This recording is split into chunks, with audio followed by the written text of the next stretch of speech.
दर्शकवृन्द नमस्कार। न्यूज 24 टेलिभिजनले प्रादेशिक रूपमा सञ्चालन गर्दै आइरहेको प्रदेश बहस कार्यक्रममा यहाँलाई स्वागत छ। म मुस्कान श्रेष्ठ। हामीले यस कार्यक्रम मार्फत प्रदेशको विकास र समृद्धिको मात्र नभई यस प्रदेशभित्र रहेका राजनीतिक, आर्थिक, सामाजिक, सांस्कृतिक र धार्मिक यी सबै खाले गतिविधिहरूलाई यस कार्यक्रम मार्फत प्रस्तुत गर्नेछौँ। चर्चित भन्दा पनि विविध कारणले चर्चामा आउन नसकेका त्यस्ता सम्भावनाहरूलाई खोज्दै यस कार्यक्रम मार्फत राज्यको आँखासम्म पुर्याउनु हाम्रो उद्देश्य हो। आउनुहोस् कार्यक्रमको सुरुवात गरौँ।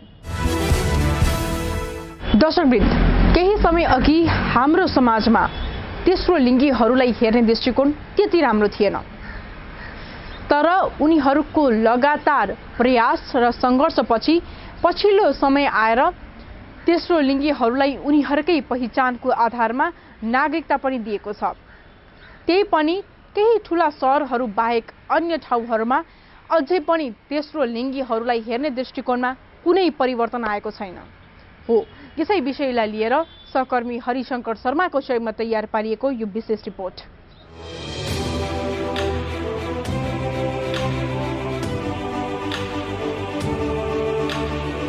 नेपालको संविधानले सम्पूर्ण नागरिकलाई सम्मानपूर्वक बाँच्ने अधिकार सुनिश्चित गरे तापनि तेस्रो लिङ्गीहरूप्रति हेर्ने समाजको दृष्टिकोण परिवर्तन हुन सकेको छैन। संविधानको भाग 3 मौलिक हक र कर्तव्यको धारा 16 को सम्मानपूर्वक बाँच्न पाउने हकको उपदफा 1 मा प्रत्येक व्यक्तिले सम्मानपूर्वक बाँच्न पाउने अधिकार सुनिश्चित गरेको छ, तर त्यो व्यवहारमा भने लागू हुन सकेको छैन। तेस्रो लिङ्गीहरू अझै पनि समाजबाट अपहेलित, आलोचित हुनुपर्ने अवस्था रहेको छ। पर्सामा 4000 को हाराहारीमा तेस्रो लिङ्गीहरू छरिएर रहे तापनि तिनीहरूको कुनै किसिमको औपचारिक तथ्याङ्क समेत छैन। सरकारले आफ्ना मुलुकका नागरिकहरूलाई परिचय पत्रको रूपमा नागरिकता दिने गरेको अवस्थामा 2072 सालको संविधानले लिङ्गको आधारमा तेस्रो लिङ्गीहरूलाई पनि नागरिकता दिने व्यवस्था गरेको छ, तर त्यसमा भएको विभिन्न झन्झटको कारण नेपालभरि रहेका 9 लाख तेस्रो लिङ्गीहरूमध्ये करिब 6 दर्जनको हाराहारीमा तेस्रो लिङ्गीहरूले लिङ्गको आधारमा नागरिकता प्राप्त गरेका छन्, तर पर्सामा भने 1 जनाले पनि नागरिकता प्राप्त गर्न सकेका छैनन्। सरकारले तेस्रो लिङ्गीहरूलाई नागरिकता दिए पनि उनीहरू कहाँ र कुन अवस्थामा छन् भनेर कसैलाई चिन्ता छैन। नेपालमा सञ्चालित ब्लू डायमन्ड सोसाइटी नीलहीरा समाजले सकेसम्म तेस्रो लिङ्गीहरूलाई एक ठाउँमा ल्याउन प्रयास गरे पनि एक्लै सफल हुन सकेको छैन। पर्सा शाखामा औपचारिक रूपमा हालसम्म 7 जना मात्रै सदस्य रहेका छन्, जबकि पर्सामा 4000 भन्दा बढीको संख्यामा तेस्रो लिङ्गीहरू छन्। उनीहरूलाई जीवनयापन गर्नका लागि रोजगारीको वातावरण समेत नभएको कारण सानातिना होटेलमा दैनिक ज्यालादारीमा काम गर्नुपर्ने तथा यौन व्यवसायमा लाग्नुपर्ने बाध्यता रहेको छ। पर्सामा रहेका तेस्रो लिङ्गीहरूले खास गरेर विवाह, पार्टी, व्रतबन्ध लगायत विभिन्न पार्टीहरूमा नाचेर आम्दानी गरी आफ्नो परिवार पाल्ने गरेका छन् भने कतिपयले चाहिँ आफ्नो पेट पाल्नकै लागि भए पनि यौन व्यवसायमा लागेका छन्। यौन व्यवसायमा लाग्नु उनीहरूको रहर पक्कै होइन, बाध्यता हो। संविधानको भाग 3 मौलिक हक र कर्तव्यको धारा 18 समानताको हकको उपदफा 4 मा समान कामका लागि लैङ्गिक आधारमा पारिश्रमिक तथा सामाजिक सुरक्षामा कुनै भेदभाव गरिने छैन भनेर प्रष्ट उल्लेख गरिएको छ, तर तेस्रो लिङ्गी भएकै कारण रोजगारीको लागि काम खोज्न जाँदा गेट बाहिरबाटै फर्किनु परेको अवस्था रहेको उनीहरूको गुनासो छ। मुलुकमा उनीहरूलाई कागजी रूपमा सम्पूर्ण अधिकार सुनिश्चित गरिए पनि व्यवहारमा भने लागू हुन सकेको छैन। सायद अल्पसंख्यक भएकै कारण उनीहरूको आवाज कसैले नसुनिदिएको होला, तर संविधानले जसरी प्रत्येक नागरिकलाई बाँच्न पाउने अधिकार सुनिश्चित गरेको छ त्यो कार्यान्वयनमा ल्याउन सक्नुपर्छ। आफू तेस्रो लिङ्गी रहेको थाहा पाएपछि आफ्ना घर परिवारबाट यातना समेत खेप्नु पर्ने बाध्यताले कतिपयले खुलेर आफ्नो पहिचानका साथ बाँच्न पाएका छैनन्। यहाँसम्म कि संवैधानिक निकायबाट पनि यातना खेप्नु परेको उदाहरणहरू प्रशस्तै देख्न सकिन्छ। बिस्तारै बिस्तारै समाजमा तेस्रो लिङ्गीहरूप्रति हेर्ने दृष्टिकोणमा फरक हुँदै गए पनि लिङ्गकै आधारमा अपहेलित हुनु, सम्मानपूर्वक बाँच्न नपाउनुले संविधानले सुनिश्चित गरेको अधिकारलाई चुनौती दिएको छ। दर्शकवृन्द, आजको प्रदेश बहसमा हामीले वीरगञ्ज लगायत पर्सा जिल्लामा तेस्रो लिङ्गीको अवस्था कस्तो छ र पछिल्लो समय समाजले तेस्रो लिङ्गीलाई हेर्ने दृष्टिकोणमा कतिको परिवर्तन आएको छ वा भने पहिलाकै अवस्था छ हो यसै विषयलाई लिएर ब्लू डायमन्ड सोसाइटी अर्थात् नील हीरा समाज वीरगञ्ज शाखाकी बोर्ड मेम्बर अञ्जली हामीसँग कुराकानी गर्नका लागि हुनुहुन्छ। सर्वप्रथम त तपाईको घर परिवारले तपाईको नाम जितेन्द्र भनेर राख्नु भएको थियो र पछिल्लो समय तपाईँ तेस्रो लिङ्गी हो भनेर थाहा भइसकेपछि एउटा नयाँ पहिचानको साथमा एउटा नयाँ नाम दिनुभएको छ र यही नयाँ नामलाई सम्बोधन गर्दै अञ्जलीजी तपाईँलाई प्रदेश बहस कार्यक्रममा स्वागत छ। धन्यवाद। जस्तो पछिल्लो समय वीरगञ्ज लगायत सम्पूर्ण पर्सा जिल्लामा तेस्रो लिङ्गीको अवस्था कस्तो छ, समाजले कुन दृष्टिकोणले तपाईँहरूलाई हेरिरहेको छ? पहिला भन्दा त अहिले हाम्रो पर्सा जिल्लामा 4000 भन्दा धेरै तेस्रो लिङ्गीहरू छ। तेस्रो लिङ्गी पहिला भन्दा अहिले हाम्रो समाजमा राम्रो पनि हेर्छ नराम्रो पनि हेर्छ। हाम्रो समाजमा पहिलाको तेस्रो लिङ्गीमा अहिले धेरै फरक छ। हाम्रो समाजमा अहिले बाटोमा हिँड्दाखेरि मौगा छक्का भन्ने गर्छन्। त्यस्तो भनेपछि हामीले पनि दुःख लाग्छ। हामीले दुःख लागेपछि अब कहाँ जाउँ, हामीले मौगा छक्का भइरहेछ। धेरै समस्या पनि छ हाम्रो तेस्रो लिङ्गीलाई पर्सा जिल्लामा। हाम्रो त 4000 मध्ये कति त खुलेर आउँदैन, डराउँछ बुवा आमासँग। त्यस्तो डराएपछि अहिले हाम्रो रोजगार छैन, रोजगार पनि केही छैन। एउटा हाम्रो ब्लू डायमन्ड सोसाइटीमा 10-8 जना मेम्बर छ। हामीलाई त्यस्तो 10 जना 8 जनामा अरू त्यति 4000 कहाँ जान्छ? त्यसले कोही ढलाइ गर्छ, कोही नाच प्रोग्राम गर्छ, कोही नाचमा जान्छ, कोही बधाई माग्छ। त्यस्तै गरेर आफ्नो जीवनयापन गर्छ। होइन भनेपछि अहिले पनि समाजमा तपाईँहरूलाई बाटोमा हिँड्दाखेरि जिस्काउने काम गर्छ? अहिले जिस्काउने काम गर्छ। अहिले म आएँ साडी लगाएर यहाँ मकालु होटलमा आउँदाखेरि 3-4 जना बाटैमा हेर्दा भन्दै यो मौका कहाँ गइरहेछ। मलाई चित्त दुख्यो। म आउँदाखेरि होटलमा आउँदाखेरि म डराएको, कोही मान्छेले केही भनिदिन्छ कि भनेर धेरै दुःख हुन्छ। म डराएर पनि आइरहेको थिएँ, यहाँ होटलमा आएर बसेँ। मलाई तपाईँहरूले बोलाएर यस्तो टिभीमा ल्याएर म पनि त्यसको लागि स्वागत गर्दछु। जस्तो कि तपाईँ तेस्रो लिङ्गी हो भनेर कुन उमेरमा थाहा पाउनु भयो त? म त तेस्रो लिङ्गी हुँदाखेरि त्यही 14-15 वर्षमा म तेस्रो लिङ्गी हो भन्ने थाहा भयो। तर मेरो बुवा आमा भन्दा दाई भन्दा धेरै म दुःख पाएँ। बुवा आमाले पिट्ने मार्ने, घर निकाल्ला गर्ने। हाम्रो त्यही रमेश खरेल एसपी हुँदाखेरि त्यो माथि लिएर गएर कपाल कटाउने।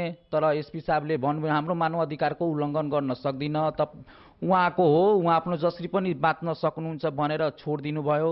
तबदेखि मेरो समाजले मलाई स्वीकार्यो। अब जे गरे पनि यो सुध्रिनेवाला छैन। समाजमा आफ्नो बस्न मैले थालेँ समाजमा।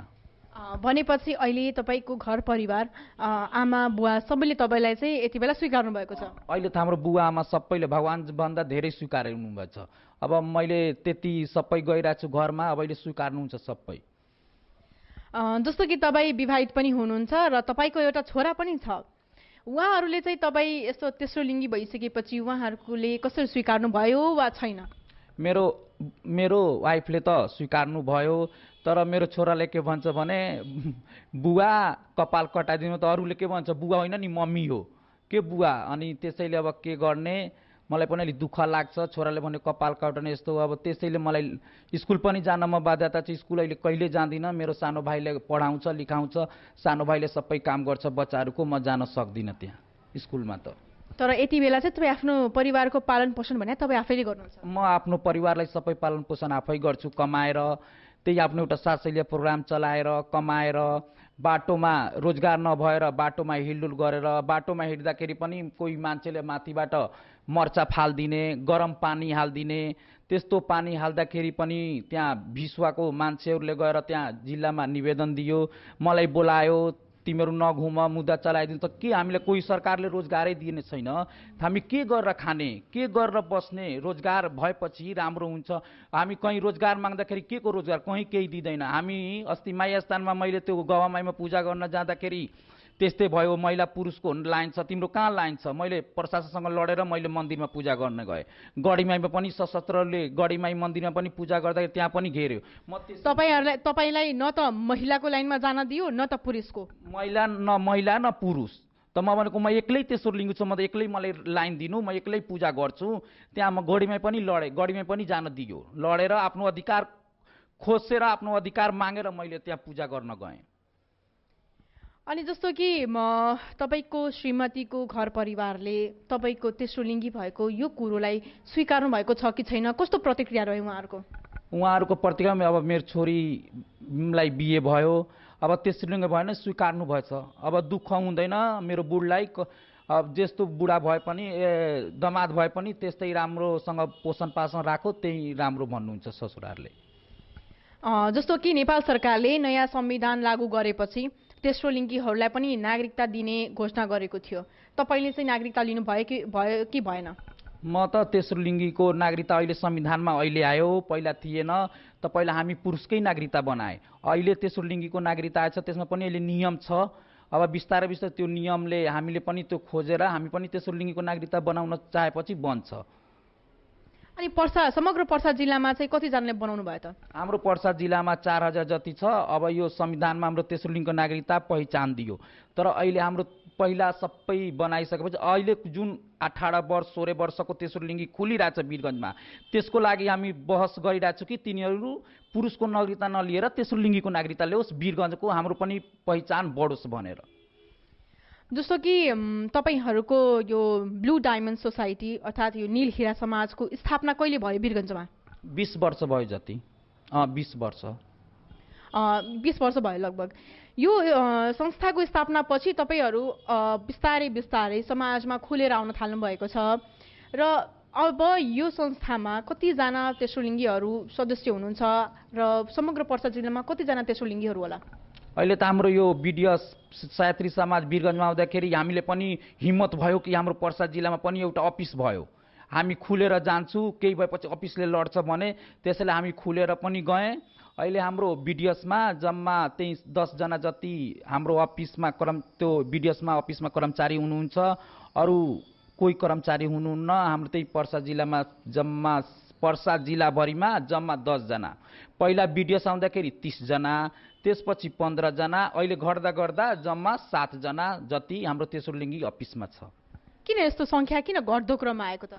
अब यो त्यही पिङ्की मम्मीसँग पनि कुर्दाखेरि यो बिडिएस फन्ड हो, तिमीहरूको राम्रो काम गर्दैन भन्नुहुन्छ, तपाईँहरू यो अल्पसङ्ख्यता यौन लिप्तता चाहे HIV एड्स सम्बन्धी यौन रोगको बारेमा तपाईँहरू काम गर्नुहुन्छ, तपाईँ त्यहाँ काम नभएर स्टाफ काट्न गर्छ।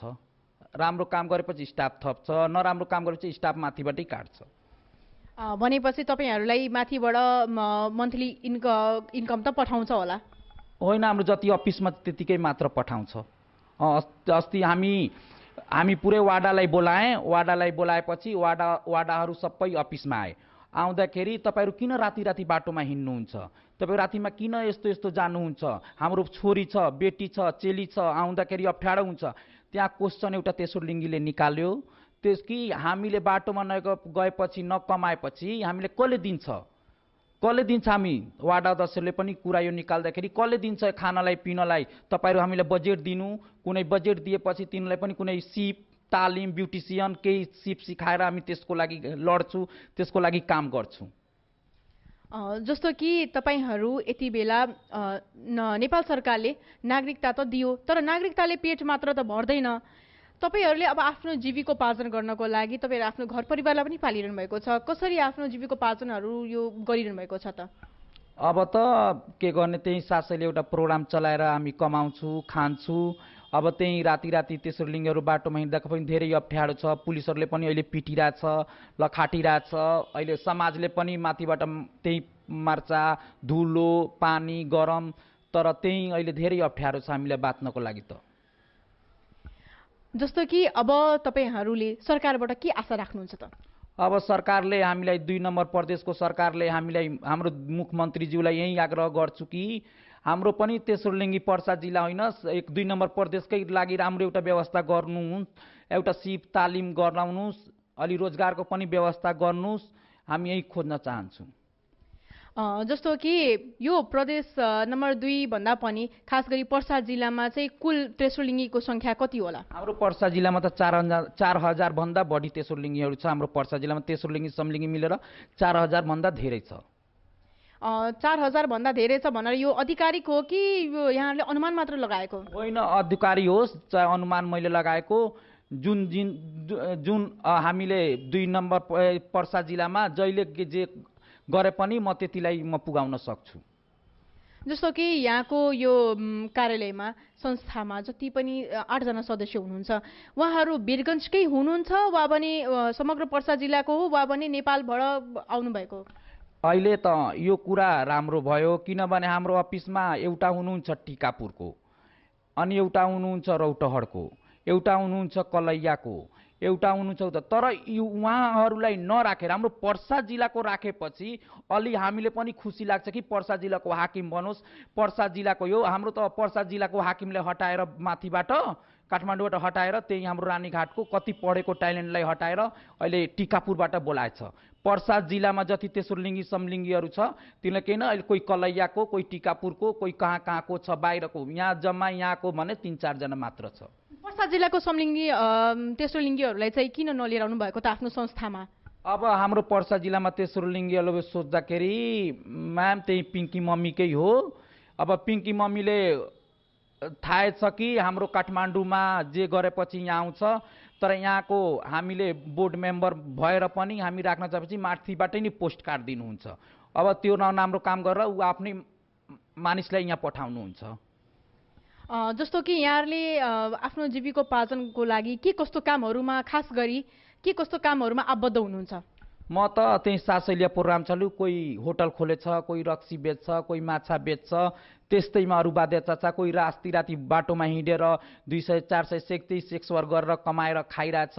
त्यहाँ पनि समाजले अनेकता हेरेर कस्तो कस्तो भनेर मलाई टेन्सन दिन्छ, तर पनि अहिले समाजमा हामी धेरै असर परेछ।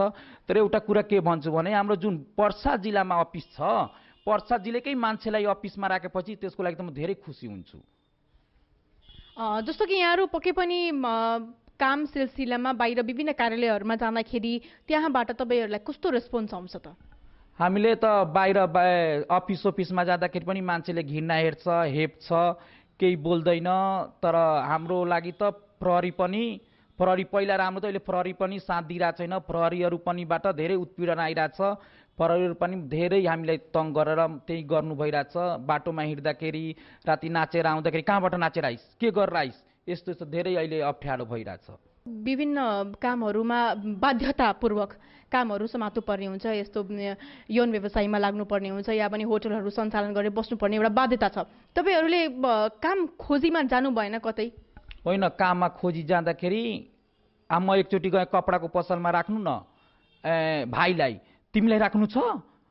म भनेको होइन, त तिमीलाई कसले राख्छ? तिमीलाई हामी राख्दैन, तिम्रो भाइ छ भने लिएर आऊ, म राख्दिनँ, तर तिमीलाई राख्दैन। त्यही माइस्थानको कुरा हो, त्यही माइस्थानको कुरा। म भनेको एउटा 12,000 को महिना दिनु, एउटा मान्छेलाई किराना पसलमा राख्नु, तिमीलाई हो? म भनेको होइन, म होइन, तिमी त बसेपछि कस्टमरै हर्किहाल्छ। यस्तो यस्तो कुरा भन्नुभयो। निकै गाह्रो छ है अहिले यहाँनिर? हाम्रो धेरै निकै गाह्रो छ पर्सा जिल्लामा।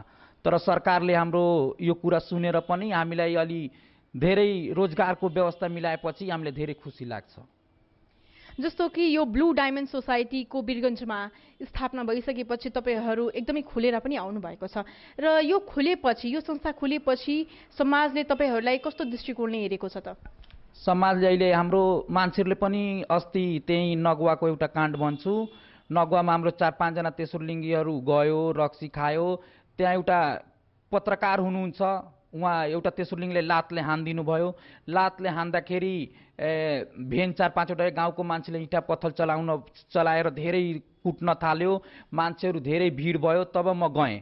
जाँदाखेरि त्यहाँ के भन्यो भने यो सबैजनालाई यहाँबाट गाउँबाट निकाल्ला गर्नुपर्छ। त्यही हाम्रो नगुवैको भनौँ न, धेरै मान्छेहरू छ, गाउँबाट यिनीहरूलाई निकाल्ला गर्ने, हटाउने धेरै बाध्यता पुऱ्यायो। एसपी निर जाँदाखेरि त्यही राठौ एसपी साहब हुँदाखेरि म जाँदाखेरि तिमीहरू खुर्क निस्किहाल, यहाँबाट खुर्क निस्किहाल, न त तिमीहरूको मुख हेर्न सक्दिन, योभन्दा धेरै ठुलो मुद्दा चलाउँछु भनेर हामी डराएर आएँ। अनि तिनीहरूलाई सार्वजनिक मुद्दा हालिदिनु भयो। जस्तो कि पछिल्लो समय हामीले विभिन्न देशहरूमा हेर्ने हो भने तेस्रोलिङ्गीहरूले पनि एउटा उच्च पदहरूमा बसेर देशको सेवा गरिरहेको पनि हामीले देखेका छौँ। र नेपालमा नागरिकता को प्रमाणपत्र प्राप्तिपछि तपाईँहरूलाई सरकारी जागिरको मा आबद्ध हुने खालको त्यस्तो कुनै प्रावधान ल्याएको छ कि छैन सरकारले? छैन त्यस्तो। हाम्रो सरकारले त कोही सरकारी आबादी ल्याउन कोही सके छैन। होटल खोलेर सानातिना काठमाडौँमा पनि, वीरगञ्जमा पनि, जहाँ पनि होटल खोलेर सरकारैमा कोही छैन जागिरमा अहिले त हाम्रो तेस्रोलिङ्गी। जस्तो कि तपाईँलाई कि अप्ठ्यारो पर्यो भने तपाईँहरू तेस्रो लिङ्गीलाई कि अप्ठ्यारो पर्यो भने भोलिको दिनमा कुनै सरकारवाला निकायहरूका जाँदाखेरि त्यहाँबाट कस्तो खालको रेस्पोन्स पाउनुहुन्छ? हामी त्यही अब सरकारको निकायमा जाँदाखेरि बजेट माग्दाखेरि के को बजेट तिमीहरू त नाचेरै कमाउँछौ, के को बजेट यस्तो होइन, हामीले सरकारबाट माथिबाट छुट्याएछ हाम्रो बजेट त केही बजेट दिँदैन, अब के गर्ने नदिएर पनि हामी घुमेर आइहाल्छौँ। जस्तो कि तपाईँ विगतको फोरम र हालको जसपामा आबद्ध हुनुहुन्छ र कुनै बेला निर्वाचनकै बेला भन्नुपर्दाखेरि यहाँले निकै मेहनतका साथमा हालको जसपालाई निर्वाचनमा जिताउनु भएको थियो प्रदेश र स्थानीय तहमा, र अहिले पछिल्लो समयमा विजय प्राप्तिपछि तपाईँहरूको मागलाई कतिको सम्बोधन गरेको छ त तपाईँको पार्टीले? हाम्रो फोरमले त पार्टीमा म धेरै सहयोग गरेँ, धेरै एकता भएँ, तर म त त्यस्तो के भन्छु भने हाम्रो लालबाबु गद्दी मुख्यमन्त्री प्रदीप यादवज्यूलाई हामीले नगुवामा भोट मागी पुरै गरेर पनि हामी भोट मागाएर जित्नुभयो। तर अहिले के लाग्छ भने उहाँहरूले भाषणमा के गर्नुहुन्छ भने मुस्लिम, दलित, जनजाति, महिला, पुरुष त अल्पसङ्ख्यक त कहाँ छ, तेस्रो लिङ्गीको कहाँ छ? माइकमा जहाँ पनि भाषण उहाँहरूले गर्नुहुन्छ भने उहाँहरूलाई यही भन्न चाहन्छु भने हाम्रो प्रदेश सरकारलाई कि तपाईँहरू त्यो माइक लिएर भाषण गर्नुहुन्छ भने जनजाति, मुस्लिम, जनजाति, दलित गर्नुहुन्छ, त्यसमा हाम्रो तेस्रो लिङ्गीलाई पनि समावेशी गर्नु न, कि हामी तेस्रो लिङ्गी पनि त्यहाँ के भन्छ त्यहाँ मिटिङमा जहाँ गए पनि हामीले पनि सुनेर राम्रो लागोस् कि हाम्रो लागि अधिकार भइरहेछ भनेर, त्यस्तो नभए हामीले धेरै निराश हुन्छ। जबकि निर्वाचनको बखतमा यदि घर दैलो कार्यक्रमहरूमा तपाईँ तेस्रो लिङ्गीहरू आफै पनि मेहनत गरेको थियो, त्यति बेला दिनरात केही नभनिकन? हामी धेरै मेहनत गरेछु। म त पर्सा जिल्लामा हाम्रो फोरमको बेलामा म धेरै दिनरात मेहनत गरेछु, तर सरकारले हामीलाई केही दिनु भएन। तर यति बेला प्रदेश सरकारमा विगतको फोरम र अहिलेको जसपा नै छ। अहिले जसपा, पहिला फोरम थियो, अहिले जसपा जनशक्ति पार्टी त्यही मिलेर जसपा बनेछ, तर अहिले हामीलाई केही हेर्नु भइरहेको छैन। जस्तो कोभिड-19 महामारीको बेलामा त सम्पूर्ण संसारलाई नै अप्ठ्यारो परेको थियो। झन् तपाईँको समुदायको त व्यापार छैन, तपाईँहरूको काम पनि छैन, त्यति बेला तपाईँहरूले आफ्नो कसरी पार लगाउनु भयो? त्यो बेला त मलाई आँखबाट आँसु आउँछ। धेरै दुःख गरे हामीहरू, धेरै दुःख गरेर के गर्ने, सुनको औँठी सिक्री बेची कमाएर सरकारसँग गएपछि केही नदिने, के मौगाहरूलाई दिने, यहाँको मौगाहरू होइन, कसैले दिनु पर्दैन भनेर कसैले राहत दिएन। त्यही हाम्रो नेसनल मेडिकल कलेजको वर्षुदिन अन्सारीले चामल राहत हामीले पुगाउनु भयो, तर एकचोटि पनि प्रदेश सरकारले हाम्रो लागि तेस्रो लिङ्गीलाई केही गर्नु भएन। हामीलाई एकचोटि पनि राहत दिएपछि हामीले धेरै खुस लाग्थ्यो, तर केही दिनु भएन उहाँ। जबकि त्यो कोभिड-19 को बेला विभिन्न सङ्घ संस्थाहरूले लगायत स्थानीय सरकारले पनि भोका प्यासाहरूको लागि त्यति बेला राहत वितरण गरिरहेको थियो, तर तपाईँहरूले त्यसमा समावेश गरेन। हाम्रो त्यो राहतमा हामीले कसैले समावेश गरेन। हाम्रो पर्सा जिल्लामा भनिदिनु कुन पार्टीले हामीले एक बुरा चिउरा चाहे चाउर केही दिएको छैन। हामी धेरै दुःख गरेर कमाएर अनि के भन्छ हाम्रो त्यही वर्षुदिन अन्सारीले हामीलाई सहयोग गर्नुभयो, अरू कुनै पार्टीले हामीले सहयोग गरेन, सोध्न पनि आएन, केही गर्न आएन। हामी धेरै भोकेर बसेको। निकै दुःख त्यति बेला भोग्नु परेको थियो है तपाईँहरूलाई? हो, हामीले एउटा त नाच्ने मान्छे, बाध्यता भयो, 6-8 महिना लकडाउन भयो, कहाँबाट खाने? हामी धेरै रुएर पेट काटेर रुममा बस्दाखेरि हामीले केही गर्न सकेन, धेरै पेट काटेर बसेँ। अब 30-40 जना राख्ने, यिनीहरूको यहाँ नागरिकता छैन, के यिनीहरूलाई रासन दिने? यिनीहरूको यहाँ केही छैन, यिनीहरू बाहिरको, यिनीहरूलाई के दिने? भोट जसको भोटमा भोटर लिस्टमा नाम छ त्यसलाई दिने। तपाईँले वार्ड अध्यक्षलाई त्यति बेला तपाईँले आफ्नो वार्ड अध्यक्षलाई यो कुराहरू गर्नु भएन? वार्ड अध्यक्षलाई भने, तर मेरो नाममा जम्मा 4वटा रासन दिनुभयो 10-10 किलोको, त म आफ्नो तेस्रो लिङ्गीलाई दिएँ। 4 जनालाई मात्र दिएँ, अरूले जनालाई दिएन। हाम्रो 16 नम्बरको वार्ड अध्यक्षले मात्र 4 जनालाई दिनुभयो, अरूले जनालाई दिनु भएन। त्यो पनि घरमा गएर कहाँ तेलाउने, फोन गर्ने, कस्तो कुरा गरेर पनि तब दिनुभयो। हस्, यहाँले हामीलाई समय दिनुभयो, त्यसको लागि तपाईँलाई धेरै धेरै धन्यवाद छ। धन्यवाद, नमस्कार। दर्शकवृन्द, हामीसँग कुराकानी गर्दै हुनुहुन्थ्यो ब्लू डायमन्ड सोसाइटी अर्थात् नील हीरा समाज वीरगञ्ज शाखाकी बोर्ड मेम्बर अञ्जली। हस्त दर्शकवृन्द, वीरगञ्जकै चर्चित होटल मकालु प्राइभेट लिमिटेडमा छायाङ्कन गरिएको प्रदेश बहस कार्यक्रमको समय सकिएको छ। पुनः अर्को साता फरक पात्र र सन्दर्भको साथमा उपस्थित हुने बाचा गर्दै आजलाई बिदा दिनुहोस्। नमस्कार।